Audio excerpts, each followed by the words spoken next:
नमस्कार। आज फिर मैं आपके सामने सीरियल किलर्स की श्रृंखला का एक और अपराध और उससे संबंधित अपराधी के बारे में बताऊंगा। लेकिन आज की सीरियल किलर की घटना बताने से पहले, उसको शुरू करने से पहले, कल अजमेर की दरगाह के चिश्तियों की 300 बच्चियों के साथ अपहरण और बलात्कार की घटना के बारे में आज सुबह मुझे बहुत ढेर सारी मेल्स मिली, बहुत ढेर सारे कमेंट कल के एपिसोड में कमेंट बॉक्स में पड़े हुए भी मिले। एक मेल में, जिन्होंने बाद में दिन में मुझे कॉल भी किया था, श्री संतोष गुप्ता, जिन्होंने 15 मई 1992 को इस दुराचार से संबंधित खबर छापी थी। पहली खबर को तो लोगों ने खारिज कर दिया। दूसरी खबर में उन्होंने तमाम ऐसी लड़कियों की तस्वीर, साथ में वो जो बदमाश थे, जो गुंडे थे, जो बलात्कारी थे, जो अपहरणकर्ता थे, उनके साथ की ब्लैकमेल करने वाली तस्वीरें उन्होंने अपने अखबार में एक पूरे पन्ने में छापी थी। आप इसका अंदाजा इससे लगाएं कि अखबार में छपी एक फोटो को, जिसमें चेहरा ब्लर किया गया है, कम्युनिटी में कल पोस्ट किया था, जिसमें बीच में एक नग्न लड़की बैठी है, उसके अगल बगल 2 लोग बैठे हुए हैं, दोनों ही चिश्ती परिवार के थे और उसके साथ खराब हरकत कर रहे थे।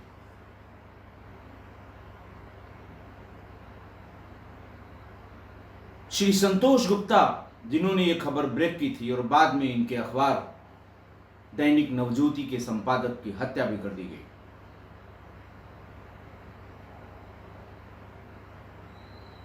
अखबार छोड़ने के बाद श्री संतोष गुप्ता अजमेर के एक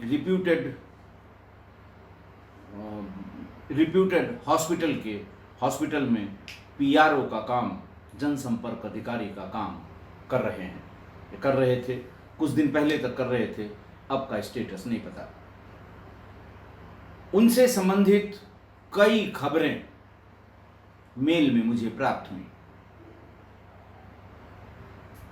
उन्होंने बताया कि 1992 में 15 मई को जो उन्होंने खबर छापी, जिसके बाद कोहराम मच गया, 18 मई 92 से 3 दिन का अजमेर बंद रखा गया।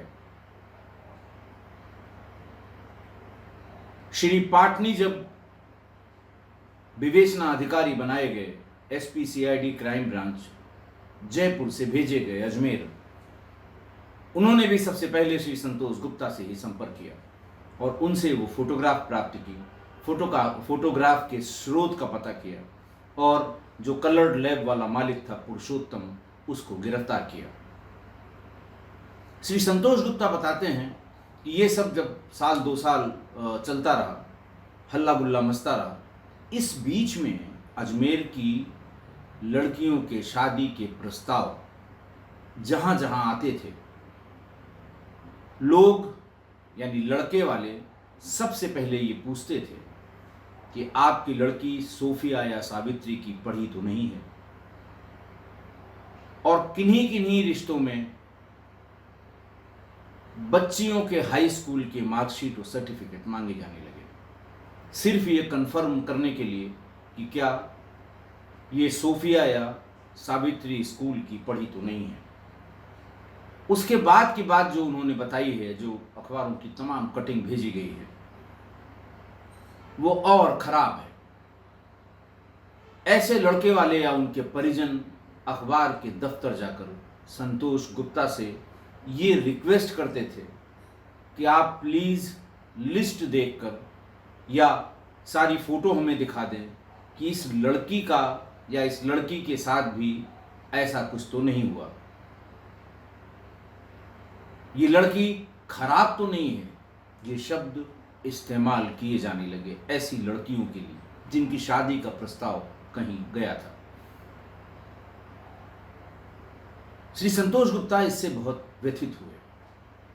उन्होंने आगे लिखा है कि एक एक दिन में कभी कभी 5-5, 7-7 लोग इस तरह के आ जाते थे, महिलाएं वर पक्ष की या पुरुष, सिर्फ ये जानने के लिए कि आपके पास जो फोटोग्राफ्स हैं या पुलिस ने जो फोटोग्राफ पुरुषोत्तम के कलर लैब से बरामद किए हैं उनमें इस लड़की का नाम या फोटो तो नहीं है। सामाजिक ताना बाना इस कदर खराब हो गया। अजमेर की लड़कियों की शादी होनी मुश्किल हो गई।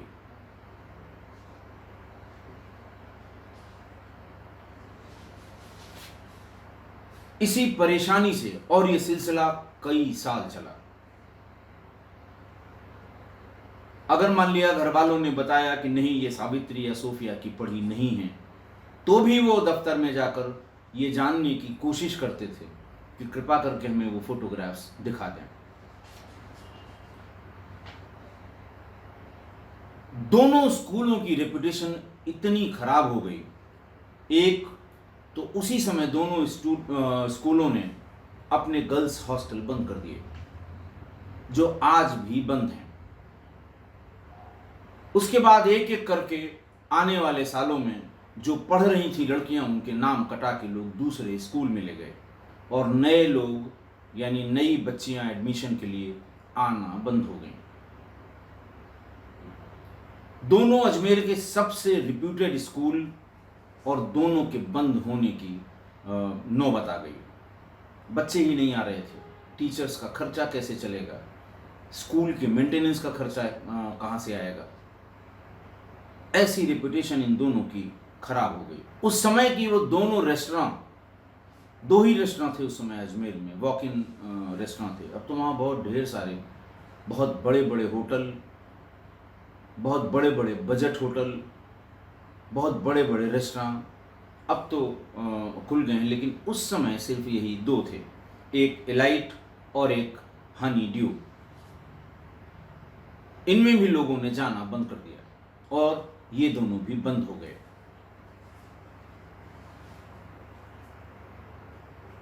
सोफिया और सावित्री स्कूल वैसे तो अब चल रहे हैं, लेकिन इनकी रेपुटेशन पर इतना बड़ा दाग हो गया, इतना बड़ा धब्बा हो गया कि इन दोनों स्कूल्स की पुरानी ग्लोरी अब तक वापस नहीं आई है। ये दोनों रेस्टोरेंट भी शुरू हुए। अब वहाँ के रहने वाले बता सकते हैं, जो हमारे सुधी श्रोता वहाँ के रहने वाले हैं, जिन्होंने कल कमेंट भी किए हैं, वही बता सकते हैं कि शायद ये दूसरे नाम से ये दोनों रेस्टोरेंट चल रहे हैं, जहाँ पर लड़कियों को पहचाना जाता था, तलाशा जाता था, छांटा जाता था और फिर बाहर निकलते ही किसी गाड़ी में खींचकर फार्म हाउस ले जाया जाता था। संतोष गुप्ता आगे बताते हैं कि जिस दिन ये लड़कियों के फोटो को छापना पड़ा, उनका कहना है मजबूरी में छापना पड़ा। मैंने पहली बार वो फोटो नहीं दी थी, खाली खबर लिखी थी, तो लोगों ने कहा, कह रहे साहब ये खादिम परिवार से कुछ चाहते होंगे, ब्लैकमेल करना चाहते हैं, पैसा मांग रहे होंगे, इनसे दुश्मनी हो गई है, कुछ इस तरह की बातें कह के उस खबर को खारिज कर दिया। तो मजबूरी में उन्हें अपने पत्रकारिता का धर्म निभाते हुए फोटो के फेसेस को ब्लर करके ये फोटो छापनी पड़ी थी। उनका कहना है कि जिस दिन ये फोटो छपी थी उसके तुरंत बाद के दिनों में, 3-4 दिनों में कई आत्महत्याएं लड़कियों ने की थी। दोनों चीज़ें हो सकती हैं, या तो उन फोटोज़ में उन्होंने अपने आप को पहचाना हो, या उन्हें ये डर हो कि अगर और फोटो आगे छपेंगी, जैसा समाचार पत्र में लिखा था कि और छपेंगी तो मेरी और मेरे परिवार की बदनामी होगी, शायद इस डर से आत्महत्या कर ली। कल हमारी बहुत पुरानी सुधी श्रोता अलका भटनागर ने भी यही बात अपने कमेंट में लिखी है। आप उस कमेंट को पढ़िएगा। उन्होंने लिखा है कि सोफिया और सावित्री की उस समय की पास आउट लड़कियों के शादी के प्रस्ताव इसलिए ठुकराए जाते थे कि ये इन दोनों स्कूलों की पढ़ी हैं और पूरी संभावना है कि दरगाह के चिश्ती खादिमों ने इनके साथ गलत काम किया होगा। इसलिए साफ साफ कुछ लोग तो पता करने आते थे, कुछ प्राइमा फेसी ये प्रस्ताव ठुकरा देते थे कि नहीं साहब, आपकी लड़की सोफिया की पढ़ी लिखी है। अलका जी ने एक दूसरे कमेंट में बहुत ही व्यथित होकर लिखा है, अलका भटनागर जी ने, कि वो भी सावित्री स्कूल की पास आउट 78-79 में, इस घटना के बहुत पहले, और इस घटना के होने के पहले ही उनकी शादी भी हो गई थी, कि वो उन दिनों सबसे अच्छा लड़कियों का स्कूल था, पढ़ाई के लिहाज से भी और बाकी और डिसिप्लिन के लिहाज से भी वो सबसे अच्छा स्कूल था। जब 92-93 के बाद उसके बारे में ये सब अखबारों में छपने लगा, लोग चर्चा करने लगे, तो मुझे बहुत दुख हुआ था। ऐसा अलका जी ने अपने उस कमेंट में लिखा है। अब आज के सीरियल किलर की घटना। बात भोपाल से 150 किलोमीटर दूर उदयपुरा एक जगह है, छोटी सी बाजार है। वहां 2008 में देशी घी के कनिस्टर से लदी हुई एक ट्रक गायब हो गई। 2 दिन बाद ड्राइवर और क्लीनर का शव थोड़ी दूर पर पड़ा मिला। कई हफ्ते बाद ट्रक लावारिस हालत में भोपाल शहर के पास जंगल में एक सड़क के किनारे खड़ी मिली। उस पर न तो वो माल लदा हुआ था और न उसमें उसके टायर और ये सब खोल लिए गए थे, जो स्टेपनी होती है, और तमाम चीज़ें उसमें से गायब थी, लेकिन माल उसमें नहीं था।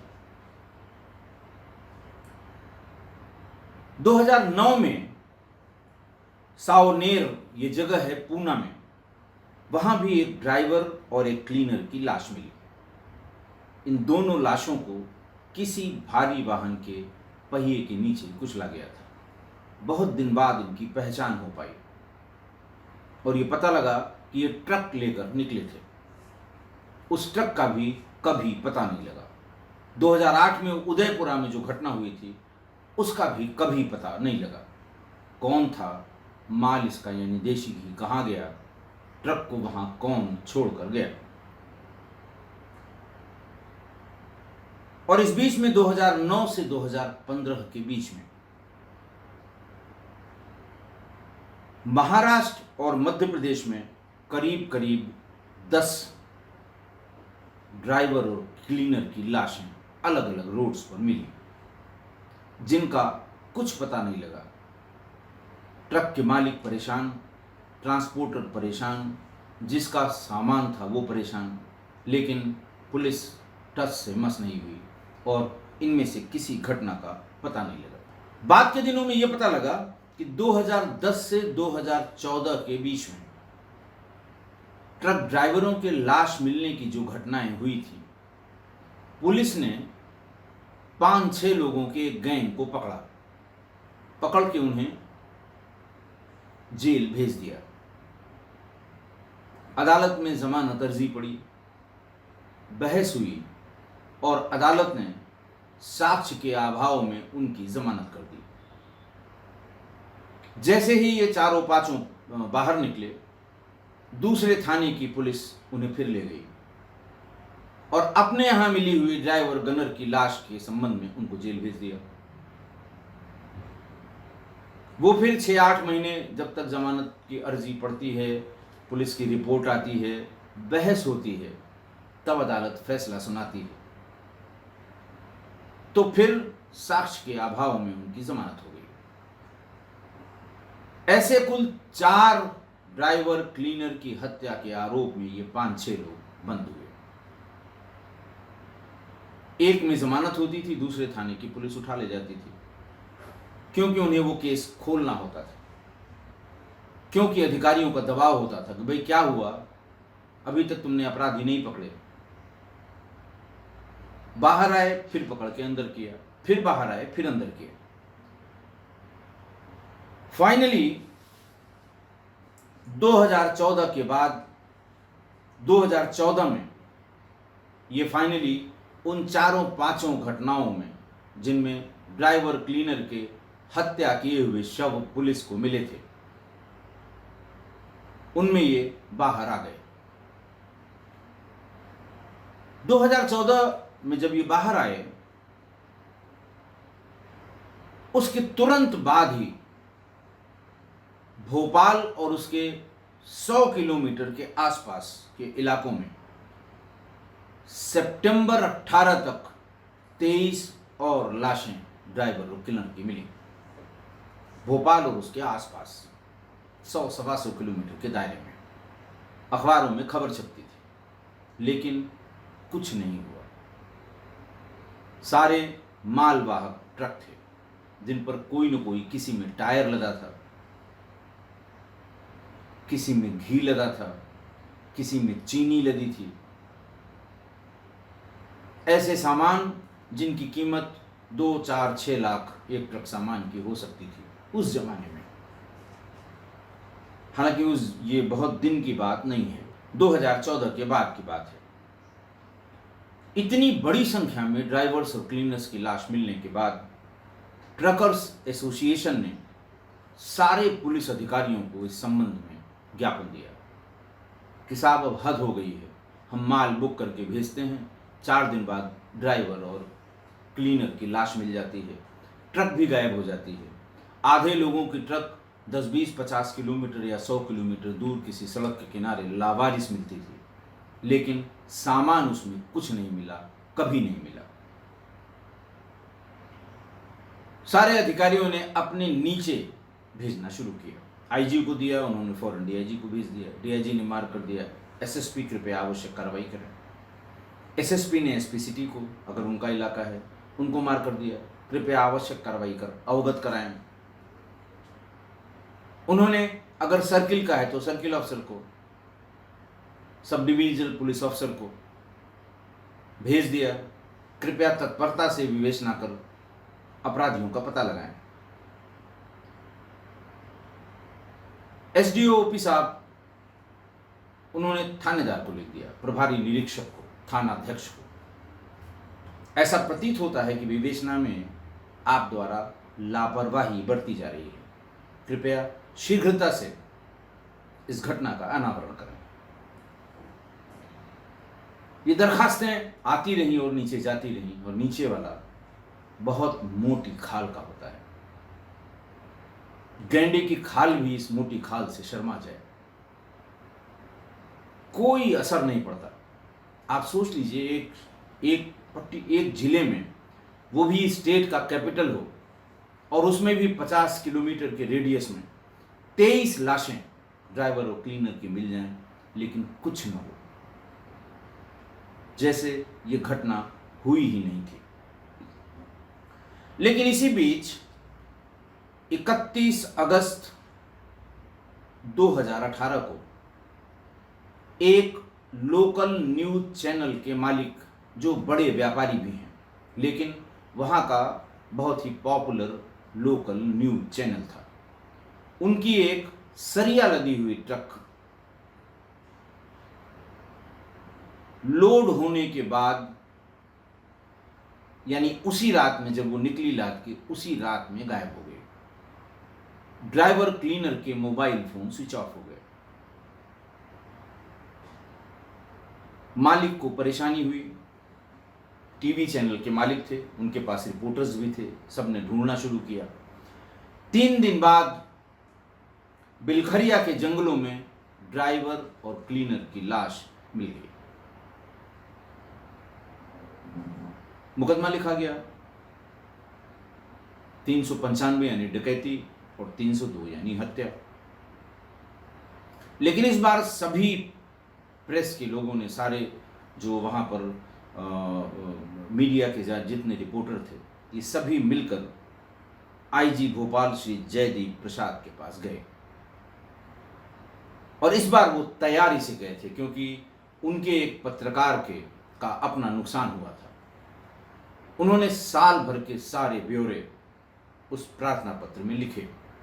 फलां तारीख को फलां जगह ड्राइवर और क्लीनर की लाश, फलां ने शिकायत दर्ज कराई, फिर इस तारीख को इस तरह से करीब 20 घटनाओं का जिक्र अपने उस पत्रक में या अपने उस ज्ञापन में किया और यह भी लिखा कि इनमें से किसी भी घटना का अनावरण नहीं हुआ है।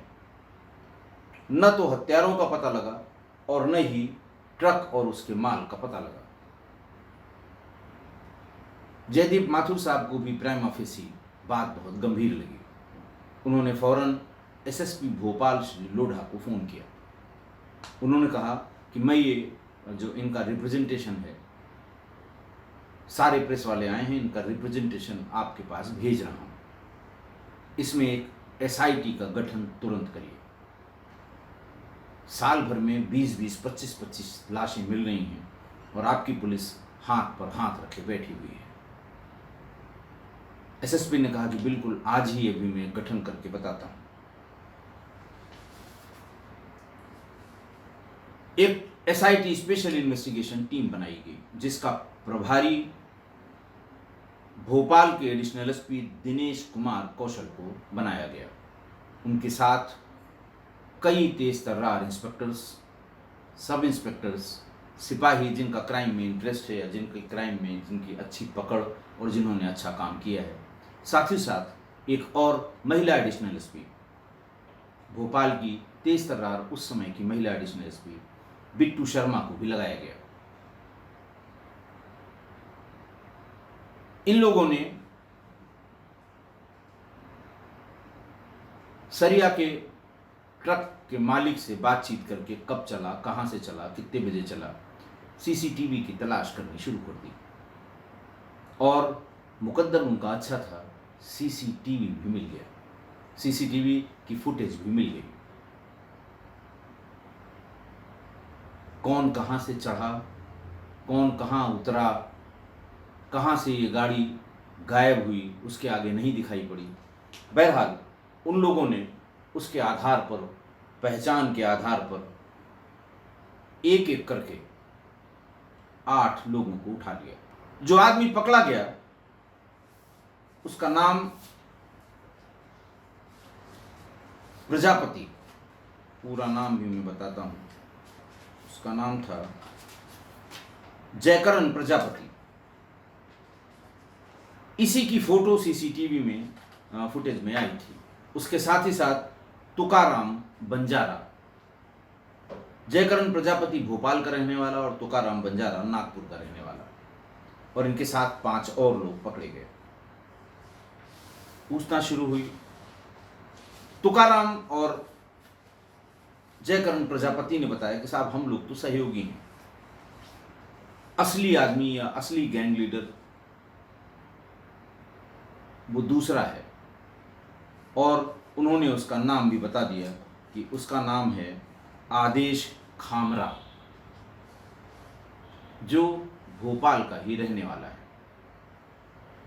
पुलिस ने पूछा कहाँ मिलेगा या कहाँ कहाँ उसके अड्डे हैं। पुलिस ने उसको अपनी गाड़ी में बिठाया। पहला अड्डा देखा, दूसरा अड्डा देखा, नहीं मिला। तीसरे अड्डे पर भोपाल के पास ही एक जगह है पिपलानी, वहां के एक ढाबे पर पहुंचते ही उसने बताया कि वो सामने बैठा हुआ है। पुलिस उतरी, सारी पुलिस, और उससे तुम कौन हो, क्या हो, उसने नाम बताया। बहुत ही सॉफ्टली, जेंटली वो बात करता रहा। एक बार पुलिस को ये भ्रम भी हुआ कि ऐसा लगता है कि इसने, प्रजापति ने फंसा दिया, गलत सूचना दी, यह आदमी हो ही नहीं सकता। इसी बीच में उस आदमी की नजर गाड़ी पर बैठे हुए प्रजापति के ऊपर पड़ गई। जैसे ही उसने देखा कि जयकरण प्रजापति पुलिस की गाड़ी में पीछे बैठा हुआ है, वो फौरन वहां से उसने भागना शुरू किया। इत्तेफाक ये कि एडिशनल एसपी बिट्टू शर्मा अपने 2 सिपाहियों के साथ होटल के पीछे बने हुए 2-3 कमरों में तलाशी ले रही थी और उन्हीं के सामने से ये निकलकर भागना इसने शुरू किया। आदेश खामरा ने बिट्टू शर्मा महिला अधिकारी थी, लेकिन जैसे कहते हैं ना रिफ्लेक्स होता है पुलिस में, उन्होंने अकेले ही उसका भागते हुए आदेश खामरा का पीछा कर लिया, जंगलों की तरफ जा रहा था। इसके पहले कि उनके जो सिपाही साथ में तलाशी ले रहे थे वो कमरे के बाहर निकलते और देखते कि उनकी एसपी भाग रही हैं किसी के पीछे, बिट्टू शर्मा ने उसे धक्का देकर गिरा लिया। न सिर्फ गिरा लिया, पकड़ लिया। 2 सिपाही भी आ गए, पकड़ के लाया गया। तब प्रजापति ने बताया कि साहब यही असली आदमी है और ये इसका नाम आदेश खामरा है। पुलिस उसको ले गई। आप समझ ही सकते हैं कि पुलिस ले गई होगी तो उसने क्या किया होगा। लेकिन इतना चालाक आदमी है। बाद में श्री प्रसाद और श्री एसएसपी श्री लोढ़ा और जो दिनेश कुमार कौशल, इन्होंने बताया कि सामान्य आदमियों के आईक्यू से इसका आईक्यू ज़्यादा है। बहुत साफ बोलने वाला, पुलिस की पूरी जो कार्यप्रणाली है उसकी बड़ी अच्छी जानकारी, अदालती कार्रवाई और कानून की बड़ी अच्छी जानकारी है इसे। प्राइमा फेसी सभी लोग चकमा खा गए कि ये आदमी ऐसा नहीं हो सकता कि वो एक ड्राइवर और क्लीनर की हत्या करके सरिया वाली ट्रक लूट ले जाए।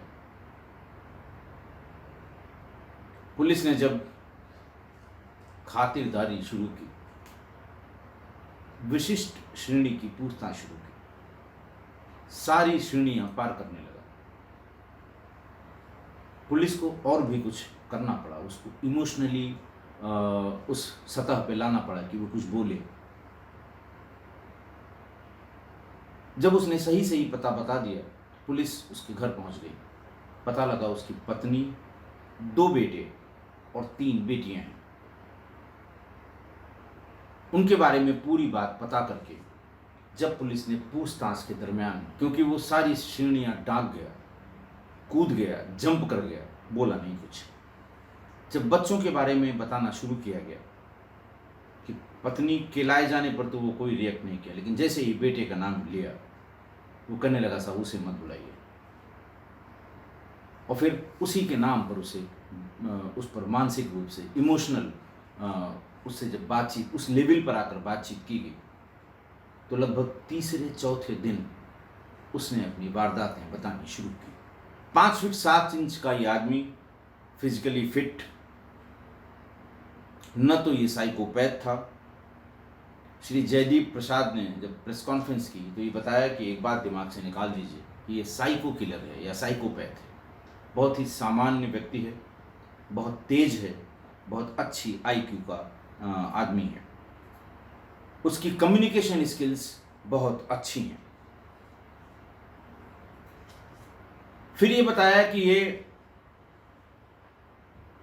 47 में सियालकोट पाकिस्तान से अपने पिता के साथ भागकर यहाँ आया था और भोपाल से 15 किलोमीटर दूर मंडी द्वीप में इसने अपना एक घर बनाया। इसके पिता रिटायर्ड फौज के रिटायर्ड नायब तहसीलदार थे और इसने एक टेलरिंग शॉप खोल ली। इसकी टेलरिंग शॉप बहुत चलती थी। दसियों इसने कारीगर यानी शागिर्द जिन्हें कहते हैं, असिस्टेंट्स कहते हैं या अंडर ट्रेनिंग कह लीजिए, वो भी रखे थे। अनिल ठाकुर इसका एक शागिर्द जो बाद में आगे बड़ा टेलर बन गया, उसने पुलिस को ये बताया कि मास्टर जी जादूगर थे। उसने कहा साहब ये बहुत ज़्यादा फीता वीता लगा के नाप नहीं लेते थे, एक बार आदमी को सिर से पैर तक देख लेते थे और असिस्टेंट से कहते थे नोट करो, बाँह, कॉलर, शर्ट की लंबाई, वेस्ट, सीना, कॉलर, सिर्फ देख के वो नाप लिखते थे। सामने वाला भी हैरान रहता था, लेकिन जब सिल के कपड़े देता था तो उसको हैरानी होती थी कि बिना इंची टेप कहते हैं जिससे नापते हैं वो फीता, बिना इंची टेप के मास्टर साहब आपने कैसे इतनी सटीक नाप दे दी। इस कदर उसकी रेपुटेशन थी, बहुत अच्छी रेपुटेशन थी। लेकिन धीरे धीरे उसकी अपने पिता गुलाब चंद खामरा से, जो इंडियन आर्मी में सार्जेंट थे, वो रिटायर हो गए थे, उनसे ना इत्तेफाकी होती गई। एक कारण और भी था कि शादी इसकी हो गई थी, पत्नी से भी बहुत अच्छी नहीं बनती थी। इसने एक दिन अपना सामान समेटा और अपने जो काम करने वाले थे उनसे कहा कि जाके अपना अपना काम शुरू करिए, अब मैं यहाँ कोई काम नहीं करूँगा, मैं परेशान हो गया हूँ। वहाँ से सीधे ये पूना आ गया। पूना में फिर इसने एक टेलरिंग शॉप खोली, लेकिन ये शॉप बहुत नहीं चली। फिर ये अपना वो दुकान वहाँ से बंद करके नागपुर गया, वहाँ भी इसने कोशिश की लेकिन वो दुकान नहीं चली। भंडारा में भी इसने कोशिश की पर ये दुकान नहीं चली। 2007 में भंडारा में जब ये अपनी सिलाई की दुकान पर काम कर रहा था तो एक लोकल गुंडे ने, जो लोकल चौथ वसूलने वाले लोकल गुंडे ने इससे कपड़े सिलाए, और जब इसने पैसा मांगा तो उसने पैसा देने से इनकार कर दिया, बल्कि उसे धमकाया भी। इसने पास पड़ी हुई एक ईंट से उसे इतनी जोर से वार किया कि वो वहीं पर गिर पड़ा। ये वहाँ से जब वो गिर पड़ा तो ये वहाँ से भाग आया। बाद में पुलिस ने इसको अरेस्ट किया।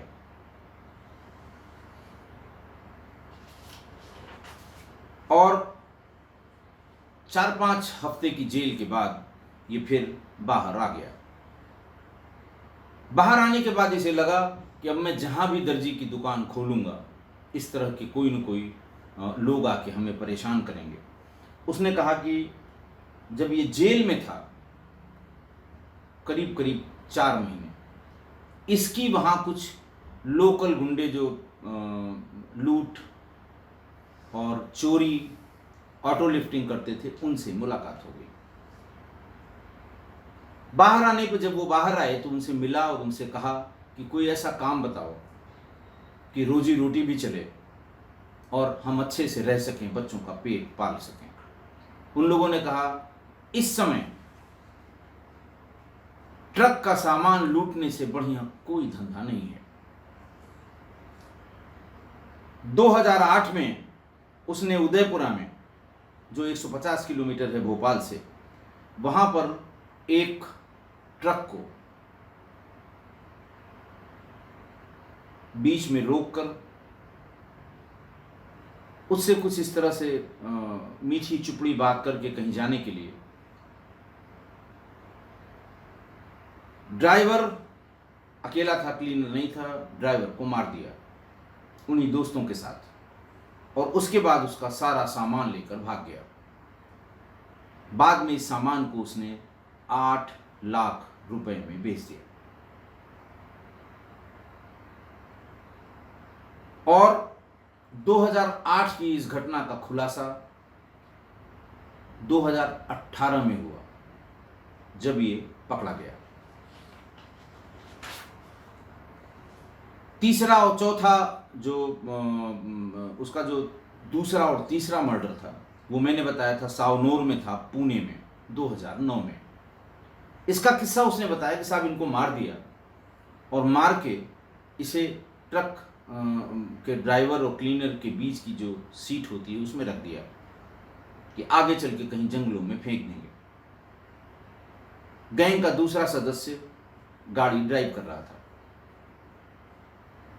उनमें से एक के लाश की का जो हाथ था वो बार बार उसके गियर बॉक्स के पास लड़ रहा था, जिससे चलाने वाले को अड़चन हो रही थी। इसने गाड़ी किनारे रुकवाई, उन दोनों लाशों को खींच के नीचे सड़क पर डाला और खुद ड्राइविंग सीट पर बैठकर उन दोनों लाशों को अच्छी तरह से कुचल दिया, कुचल के आगे निकल गया। जबकि ये ड्राइविंग नहीं करता था, इसके पास किसी तरह का कोई ड्राइविंग लाइसेंस नहीं था। अगले 6 सालों के बीच में इसने लगभग 10 और ड्राइवर क्लीनर यानी 10 ड्राइवर और 10 या 8 क्लीनर 18-19 हत्याएं की। ये ज्यादातर हत्याएं महाराष्ट्र में हुई।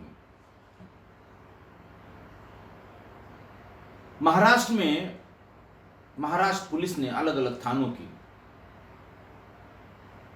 4-5-6 आदमी पकड़े, ट्रकर्स को ही पकड़े, केवल संदेह के आधार पर पकड़े, लेकिन ये भी उसमें गिरफ्तार हुआ, जिसके बारे में मैंने बताया कि 4 अलग अलग थानों की पुलिस, एक से जमानत होती थी, दूसरा ले जाता था, दूसरे से जमानत होती थी, तीसरा ले जाता था, लेकिन इसको सीरियल किलर या मर्डरर के रूप में पुलिस नहीं पेश करती थी कि साहब जिन लोगों ने ये लूट की है, गाड़ी की या सामान बेचा है, जिन लोगों ने इसकी हत्या की है, किसी उनमें से किसी की तरफ इंगित किया, या हो सकता है ये बता दिया हो पुलिस ने कि वो मुख्य आदमी फरार है, ये सब उसके सहयोगी हैं, इसीलिए हर बार उसकी जमानत हो जाया करती है। ऐसा एसएसपी भोपाल श्री लोढ़ा ने बताया 2018 में। लेकिन इन 4 सालों में इसने एक चीज में महारत हासिल कर दी। बार बार रिमांड के लिए 14 दिन के बाद रिमांड के लिए अदालत जाना, वहां पर पब्लिक प्रोसिक्यूटर इसका गुनाह बताता होगा, कौन सी सेक्शन लगी हुई है, ये सब बताने से वो 4 सालों में 4 साल 9 महीने, ये सभी चारों 5-6 लोग थे, 4 साल 9 महीने थे, इसे केस डायरी क्या होती है ये पता था, चार्जशीट क्या होती है ये पता था, विटनेस, स्ट्रॉन्ग विटनेस और वीक विटनेस, क्योंकि अदालत में जब पेशी होती है, गवाही गुजरती है किसी और की, तो ये सब चीज़ें पब्लिक प्रोसिक्यूटर बताता है, ये सब चीज़ें डिफेंस का लॉयर बताता है, वो ध्यान से सुनता था। उसको ये भी पता लग गया था कि अगर सुनवाई को डिफर कराना है, तारीख आगे में बढ़वानी है, महीने 2 महीने, तो उसके लिए क्या करना होगा।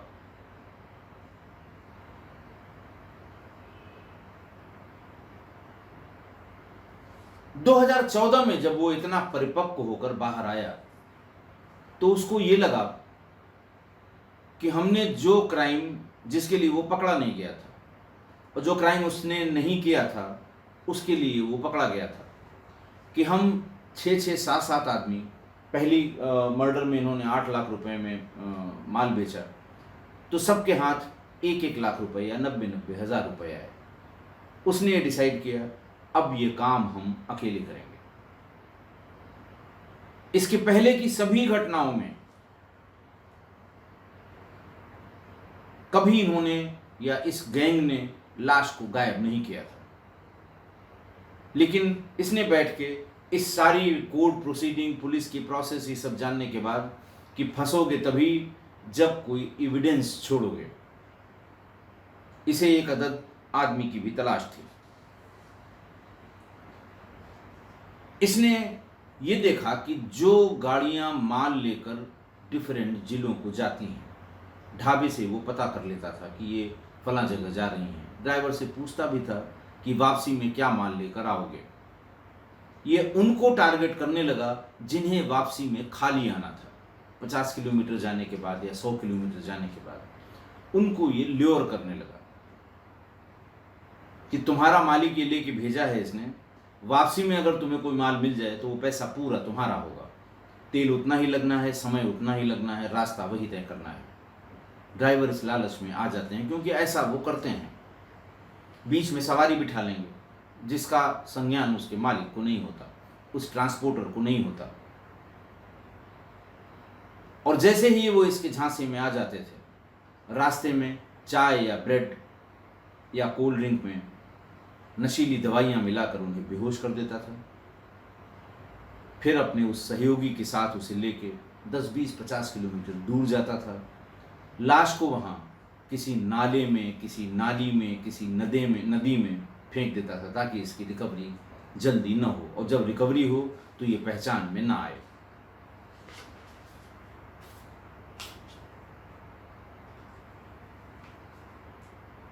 चौदह से सितंबर 18 तक मैंने बताया जो जो पत्रकारों ने आईजी जयदीप प्रसाद साहब को सबमिट किया था, करीब करीब 23 मर्डर किए थे।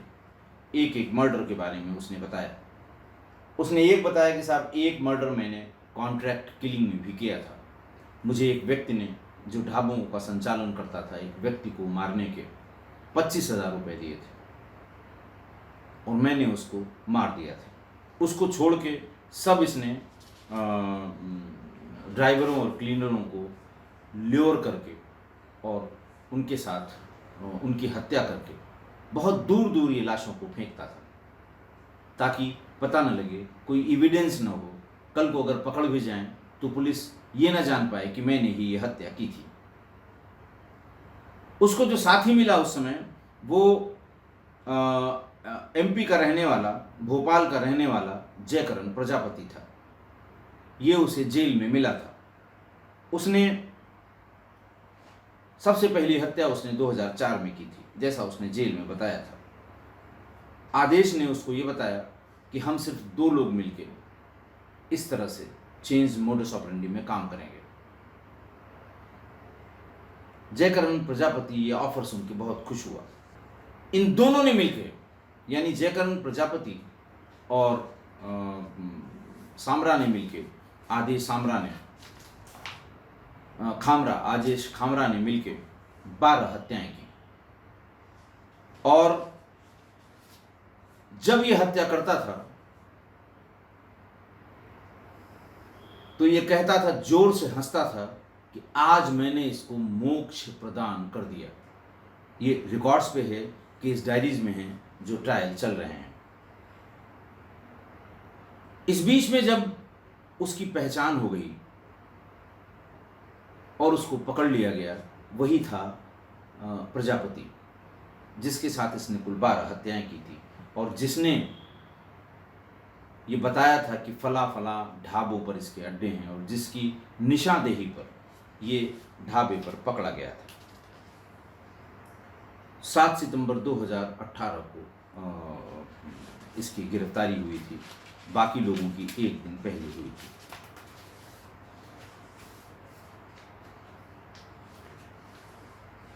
आज की घटना, 48 साल का ये सीरियल किलर, जिसका आईक्यू औसत से ज़्यादा था, बहुत अच्छे कम्युनिकेशन का मास्टर था, चालाक था और पुलिस और अदालती कार्रवाई की समझ इसने डेवलप कर ली थी। पर शॉर्टकट से पैसा कमाने की लत ने पुलिस रिकॉर्ड्स के मुताबिक 39 लोगों की हत्या की, 39।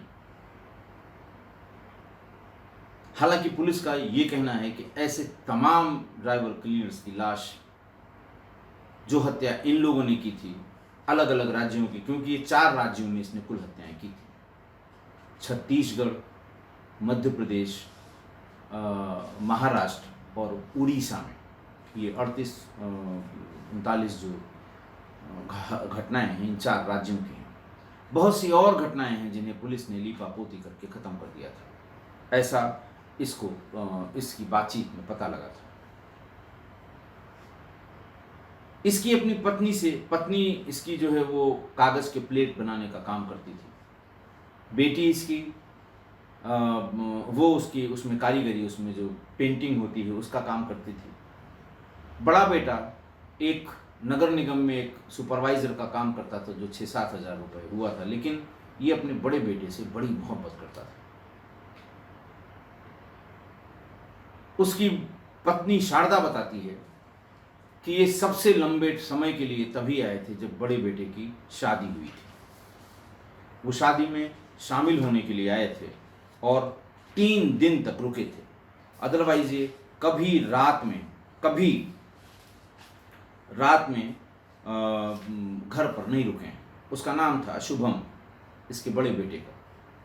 इसको जब बुलाने की, इसी के नाम को लेकर सेंटिमेंटली इससे बात की गई, तब टूटा। पिटाई से या श्रेणीबद्ध पूछताछ से ये बिल्कुल नहीं टूटा था। इतना अपने परिवार के नज़दीक था। पत्नी से इसकी बिल्कुल नहीं बनती थी। तीनों बेटियों को भी बहुत प्यार करता था। लेकिन आईजी श्री प्रसाद बताते हैं कि इसके परिवार में किसी को ये जानकारी नहीं थी कि ये इस तरह हत्याएं करता है। ये आके बताता भी था कि हमारी दुकान चल पड़ी है सिलाई वाली, टेलरिंग वाली, और घर वाले भी यही समझते थे कि जो कुछ ये पैसा घर पे देता है ये इसका मतलब है कि इसकी बहुत अच्छी दुकान या बहुत अच्छा बिजनेस वहाँ पर चल रहा है। बातचीत में उसने एक बार ये भी कहा कि अशोक खामरा, इसके पकड़े जाने से 10 साल पहले अशोक खामरा नाम के व्यक्ति को भी दसियों ट्रक ड्राइवरों की हत्या के लिए जिम्मेदार माना गया था, पकड़ा गया था, लेकिन फिर ये फरार हो गया था पुलिस कस्टडी से। वाहवाही में इसने ये भी कहा कि वो मेरे चाचा थे, उन्होंने ही मुझे ये गुर बताए हैं। बाद में पुलिस का कहना था, बाद में जो टीम लीडर थे उनका ये कहना था कि ये बिल्कुल गलत बात बता रहा है। वो जिस समय की बात बता रहा है उस समय में वो जेल में था या जो भी है, इसकी कभी उससे बातचीत नहीं हुई है, इस तरह की बात बताई गई। तो ऐसे व्यक्ति जो साइकोपैथ नहीं है, बहुत से सीरियल किलर्स, ये 17वां या 18वां सीरियल किलर है जिसके बारे में मैं बता रहा हूँ। बहुत से ऐसे सीरियल किलर्स जिनको साइकोपैथ की संज्ञा दी गई, मानसिक रूप से विक्षिप्त थे, मानसिक रूप से रोगी थे, लेकिन ये बिल्कुल मानसिक रूप से फिट आदमी था। सारी डिटेल जानकारी के बाद, मेडिकल रिपोर्ट्स के बाद आईजी ने प्रेस कॉन्फ्रेंस में ये बताया कि ये साइकोपैथ बिल्कुल नहीं है, सिर्फ पैसे की लालच और लोगों को मारते समय इसका जुनून, उसने इतनी हत्याएं करा दी। आपके आस पड़ोस में ऐसे सिरफिरे हो सकते हैं। हालांकि अब पकड़ा ये भी सीसीटीवी से ही गया, लेकिन पुलिस के इनएक्शन की वजह से इतने लोगों की जान गई। कभी पुलिस ने ड्राइवर क्लीनर मरे हैं, अरे साहब अब इनका क्या पता, ये कहाँ के हैं, झूठ बता रहे हैं, गलत बता रहे हैं, रंजिश होगी, दुनिया के किस्से पुलिस को आते हैं किसी मामले को टालने के लिए। वरना ये कैसे हो सकता है कि 2007 में घी से लदे हुए ट्रक का गायब हो जाना, ड्राइवर क्लीनर का पकड़ा जाना, और 2018 तक पुलिस को पता नहीं कि किसने किया। वो लोग जहां इन्होंने बेचा था वो भी पकड़े गए। इस केस में बहुत से लोग पकड़े गए और आज की तारीख में ये 29 मर्डर्स का ट्रायल फेस कर रहा है। 29 या 30 मर्डर्स का ट्रायल फेस कर रहा है। 2018 की बात है। बहुत से में